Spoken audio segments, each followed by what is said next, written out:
We asked a couple of guys what they considered to be the female bare minimum. The most mentioned on our list is self-respect. If you look at the people that are respected, you realize they have respect for themselves. You set boundaries and enforce them.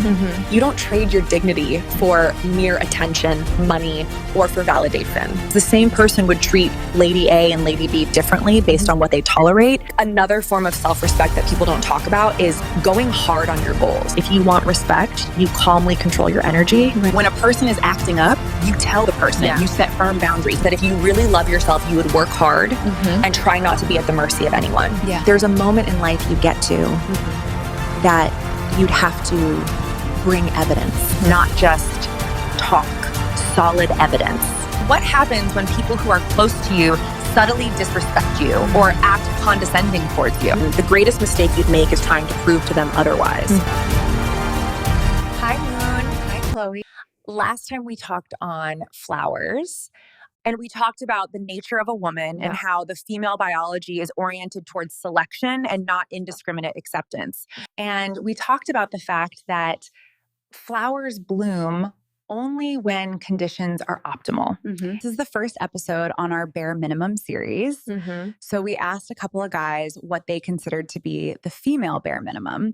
Because we keep talking about the bare minimum for guys, but nobody really talks about the bare minimum for women. These men raised really interesting points, things I wasn't expecting at all. Really, really interesting points. Seeing men raise points that weren't tied to our bodies or finances was such a breath of fresh air. The most mentioned on our list is self-respect.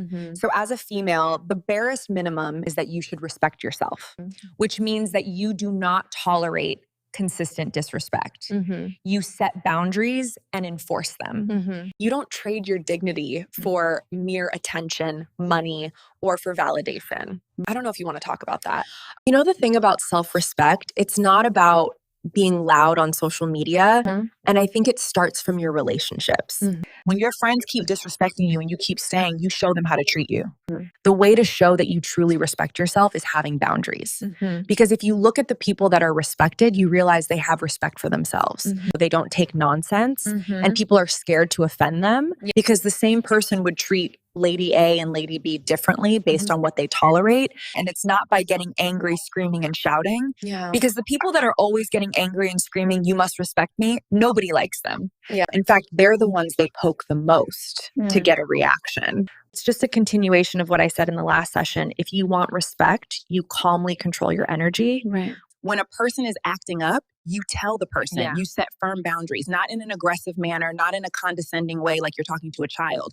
Okay, so I just got an insight when you were talking. You know, last time we talked about how much you respect yourself by protecting your energy, by not taking bullshit. And that's something that we are reiterating today, that as a woman, you should define your boundaries and stick to it.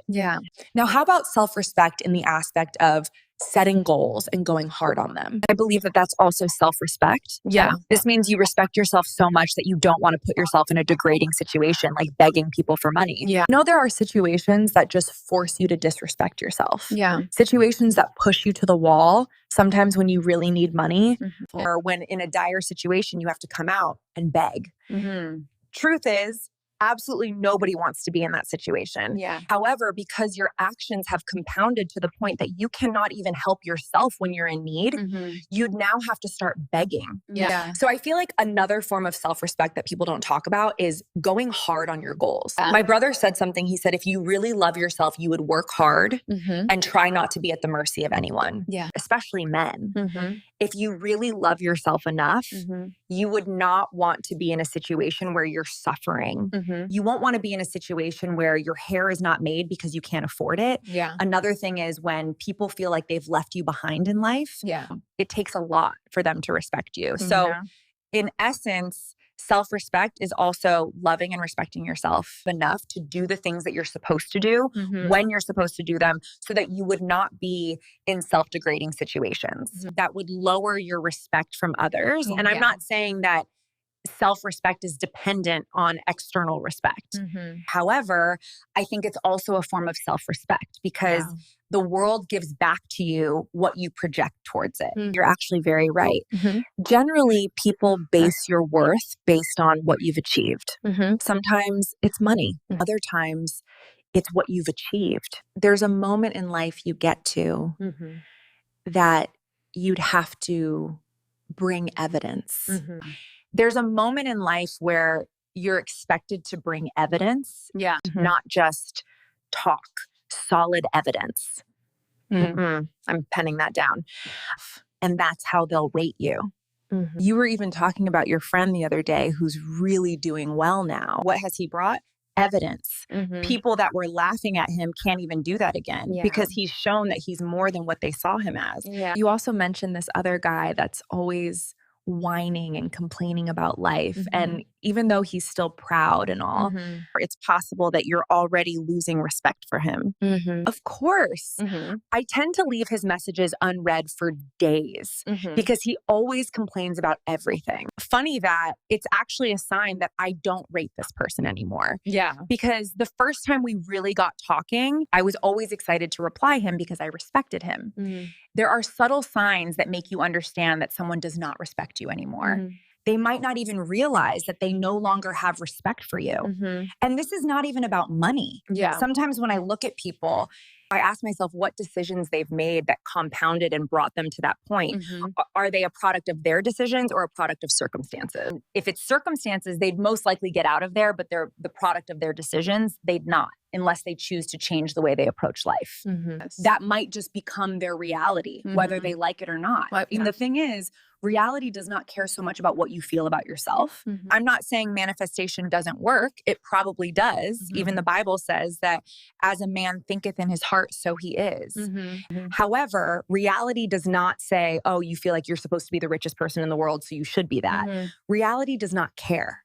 Reality does not care if you think you should be wearing designer clothing. If what your actions are putting out is telling reality that you only deserve rags, you would wear rags. And I always remind myself of this anytime I'm feeling lackadaisical about things. So do you respect yourself enough not to go back to your ex to beg for your needs and put up with his bad behavior as a result because you can't afford anything? Do you respect yourself enough not to be in debt so much that you'd be embarrassed for it? Or do you respect yourself enough not to go and ruin your reputation with your actions or not to go to the DM of that friend of yours that is involved in something you publicly condemn? Do you respect yourself enough not to go around begging people for crumbs because your actions have compounded to the point that you can't meet up with even basic things? When you are still young, what you have is time, your reputation, and your dignity. That's most of what you have. You can use it to your favor or allow it to work against you. You choose. So that's self-respect. I think we should start asking ourselves, do we respect ourselves enough to do the work? The thing is, you tell life how to treat you. If you wake up in the morning, you don't do anything, you're dreaming of the good life, you sleep. The next day, you've told life that this is what you've accepted to take from it since you're not doing what you're supposed to do to get to where you want to be. The same way you're constantly telling people how to treat you through your words, your actions and inactions, that's the same way you're telling life how to treat you. You keep telling everyone and yourself that you do this and that, but you never do them. And then life just keeps treating you the same way you're treating yourself. Because you tell yourself that, okay, I want to do this today, and you don't do it. And then you tell life that I want this. And life would not give you what you want because you're not even doing what you're supposed to do. That's so profound, really. Really, you actually tell God how to treat you. I don't want to say life because I don't want to be new age-ish, but you tell God because God says in the book of Matthew that his Lord said unto him, well done, thou good and faithful servant. But thou hast been faithful over a few things, I will make thee ruler over many things. Enter thou into the joy of thy Lord. So if you're faithful in little, you'll be made ruler over much. Are you faithful with your time? Are you faithful with your space, making your bed? That's something the Holy Spirit has been teaching me, to be organized. I wrote something in my diary the other time. I said, When you come out and say, oh, I love myself, or you're telling people that, oh, I deserve this certain type of man to come and talk to me. Are you just saying it or you look like it? Yeah. Do you look like you mean business? For you to be respected, you have to be respectable. You're not just saying it, you act it out in your carriage, in your charisma, in how to put yourself together. Your carriage agrees, your hair should agree, how you even speak should agree, the way you present yourself should agree with what you're saying.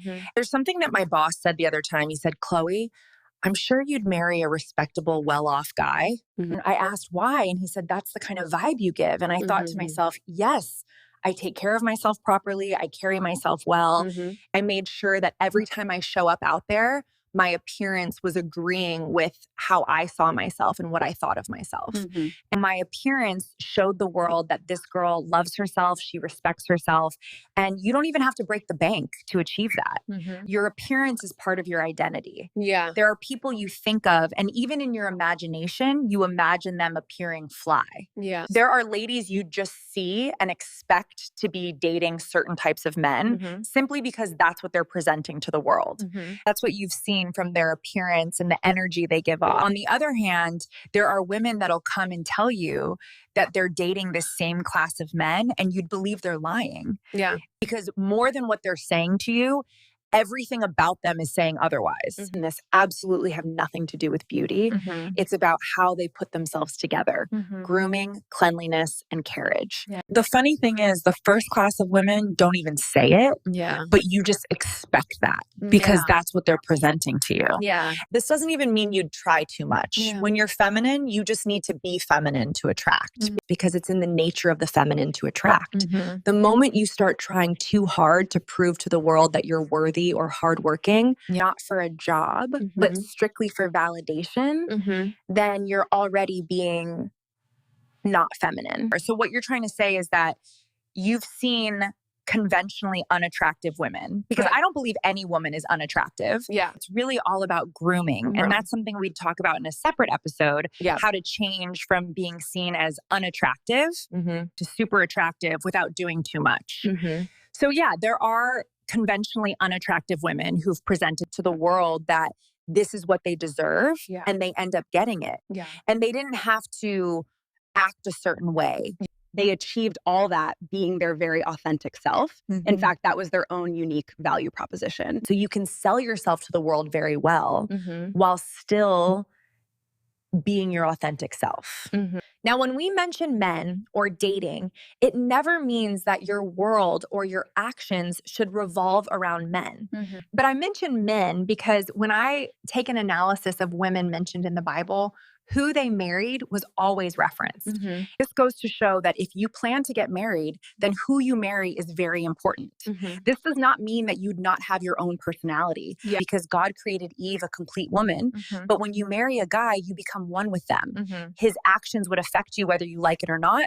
As much as it's not fair, you'd still sometimes be judged based on his actions, good or bad. You add aura points to yourself and save yourself a lot of embarrassment when you make a good decision on that. That's why you have women projecting their husbands as a certain type or class of man in order to make themselves look good out there. So what happens when people who are close to you subtly disrespect you or act condescending towards you? What would you advise? In such a situation, the greatest mistake you'd make is trying to prove to them otherwise. I think the best thing to do in such a situation is to remove yourself from it by taking back your access. Obviously, this person is abusing the access they have to you, so you just become less available to them. And resist the urge to prove anything to them by oversharing or verbally countering their false opinions and projections. It's not a battle. You're not fighting anything, but you just extract your energy. Thank you for that. That was so insightful. And that brings us to the end of our Bloom session for today. In our next episode, we're going to be talking about emotional regulation and how to treat people who subtly disrespect you.